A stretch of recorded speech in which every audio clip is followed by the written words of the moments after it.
against themselves in order to break their own record. And Canyon picks up that POG on Hecarim. Hecarim and Ralph together looks really powerful. And uh-oh, guess what? Now Grog gets the support, and there's so many options for Khan to play on the top side here. I don't like this choice. What the Cho'Gath is going to be doing. He's just gonna go silent anyways. He's just doing it anyway. Okay, that's fine. I mean, that's what Gen.G wanted. The LCK total throughout the years, it's not necessarily looking in favor of good old Cho'Gath, but... For Damwon, it's about their insane win streak. Yeah. For Gen.G, it's about getting second place. Here we go. Here's some action. All I had to do was say there wasn't any.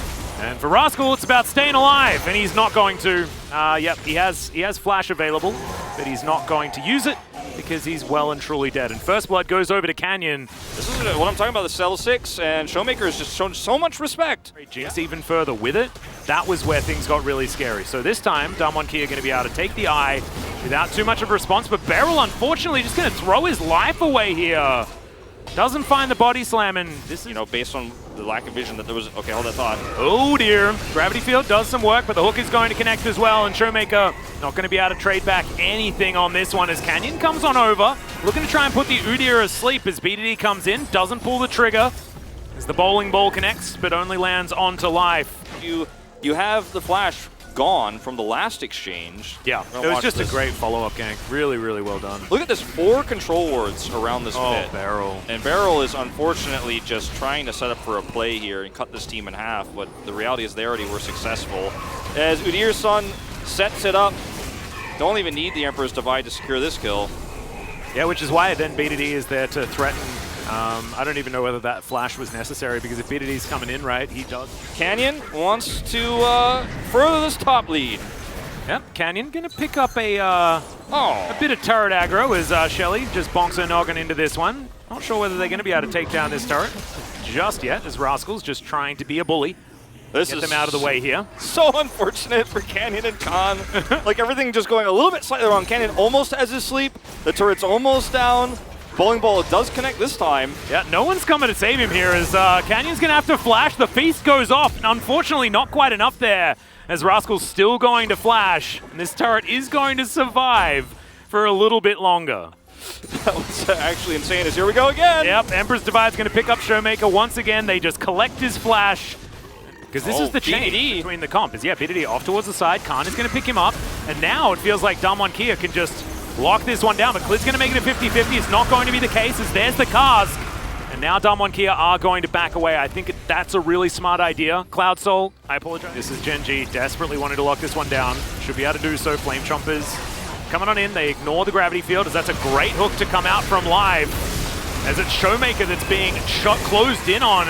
No Chomp actually. Oh no, Rascal did in fact use it as he's going to have to flash out now as BDD. Emperor's Divide flashed from everyone as Beryl trying to get back forward. Ghost not wanting any part of this though as now Beryl, they're chasing him down. Life in a bit of trouble and he's baiting beautifully with his stopwatch. Ghost will survive the rupture into a hook combo. Looked like it could have been beautiful, but it does get a flash. Still worth, you'd probably say, is Gen.G.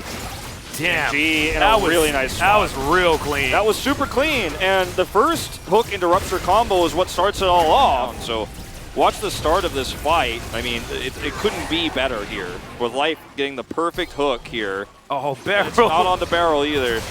The slight sidestep to throw his Victor into the bin. And that's it. I mean, Victor is out of this fight. They end up getting a 2-man sleep, which forces Rascal to flash away, but the Shurima Shuffle gets another flash out of Beryl, and now it's like, well, we can't win this anymore. We don't have enough damage, and the Udyr is on the chase. Beryl is going to, go down here. Not much else you can hope for on this stage. It was a cool idea to try to flash for that one, but not going to happen. Life. Yep. And this is... Oh, it's adorable. Actually just waits until Rascal's out towards the side and... Can he steal it? Okay. Oh, he can eat it. And he does so. As here he goes this time around. The Lantern now on cooldown as he's drifting on forward. Rascal just stands in front of him. Decent knock up there, but the hook is going to come down. Khan gets a huge shield from his Gargoyle Stone Play, but it's just not enough. The amount of shred that they have for this Scion is absolutely massive. Busted. Oh my god. Atlas.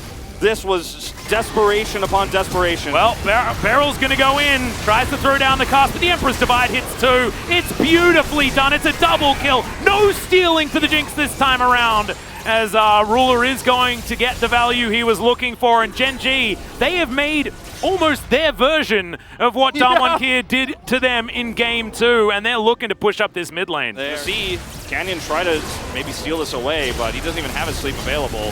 He does have the flash, so he's going to flash on in, but Feast is one hell of an ability. So it's never going to work out, as Canyon is making it into his Zhonya's, but it's not going to be enough here, as Khan also once again going to be taken down. A double kill for Ruler is beautifully done. He's going to take a Rift Scuttler, a Zombie Scion, and he's the happiest Jinx ever. I need to reiterate, like, he got it again, Wolf. He got it again. It was delivered to him on a silver platter, and look here in the replay what he can do with it. Rascal just blocks this, and then Klid is like, no, you can't get a sleep off. He just can totally zone Canyon out here. Look at Canyon try to hit a Q, look at him try to hit a sleep. He cannot do it because he's zoned out. And then unfortunately, as soon as Khan is eliminated in this fight, I mean, you just can't, you have no front line anymore. Emperor's Divide is the easiest button he's ever pressed. Yeah. And, you know, they just traded back one kill, but that's all you're going to hope for. And Khan is just hoping to try to set something up here for Canyon, but the Feast is amazing. It's a second smite here. And Canyon just goes down to 0 health so quickly. Lantern is taken, like, oh boy. Well, I feel like now you just push mid and look for that inhibitor with a Baron buff. The turret's already gone. There's just no realistic way for Damwon to be able to clear this out. Siege minions set up. Not a lot of answer here. As you can see, it's that range question mark that we had for Games 1, Game 2. The team with the most range won the game. And Damwon needs to show us why it was ignored here in the draft in game number 3.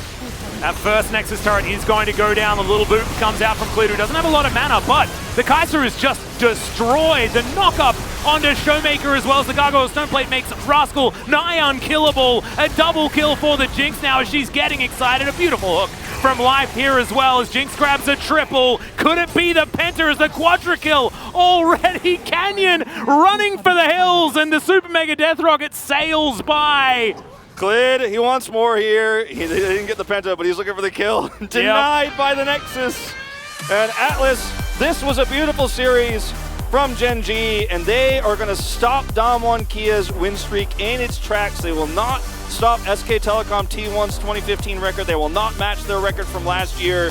And Gen.G, we went into this series thinking after that very weak performance against T1 that this team might get stomped tonight. This team might get crushed. But at the end of the day, they played the best game of League of Legends they've played in weeks. That a Gen.G in second place faces off against T1 in the semi-final or playoff round 2 is very, very high. Yeah, it's really high too. And the other thing about this, Atlas, is this is the game we're going to be referencing on those playoff casts, right? Absolutely. Series. I mean, this is the night and day, right? The T1 series, that's the low light of Gen.G, but this is 100% the highlight. Yeah. This is Ruler getting a quadra kill and then actually killing the Nexus instead. That's how mad he was.